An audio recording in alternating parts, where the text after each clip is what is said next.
Ang mabuting balita ng Panginoon ayon kay San Mateo. Noong panahong iyon, sinabi ni Jesus sa kanyang mga alagad, "Mag-ingat kayo, sapagkat may mga taong magkakanulo sa inyo sa mga hukuman, at hahagupitin nila kayo sa mga sinagoga.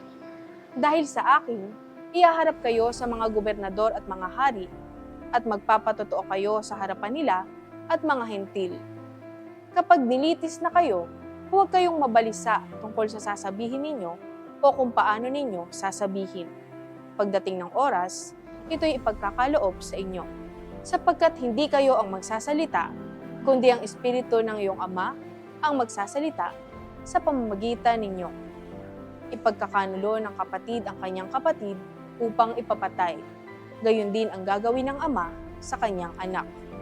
Lalabanan ng mga anak ang kanilang mga magulang at ipapapatay. Kapopootan kayo ng lahat dahil sa akin. Ngunit ang manatiling tapat hanggang wakas, ang siyang maliligtas." Ang mabuting balita ng Panginoon.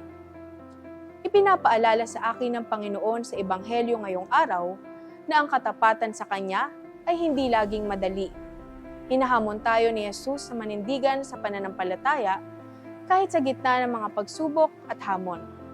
Sinasabi niya na kapag dumating ang oras ng paglilitis, hindi natin kailangang mangamba sapagkat ang Espiritu ng Ama ang magsasalita sa atin. Naway laging magtiwala ang aking puso sa gabay ng Diyos sa bawat hamon at manatiling matatag sa aking pananampalataya. Sa Kanya, hindi ako nag-iisa, at sa Kanyang lakas, nagkakaroon ako ng tapang at tibay upang malagpasan ang lahat ng pagsubok. Manalangin tayo. Panginoon, turuan mo akong maging matatag sa aking pananampalataya, lalo na sa oras ng pagsubok at panganib. Patatagin mo ang aking puso upang manatiling tapat sa iyo at gabayan mo ako sa lahat ng gagawin. Ipaalala mo na sa lahat ng hamon, ikaw ang aking lakas at sandigan at ang iyong Espiritu ang magsasalita sa akin.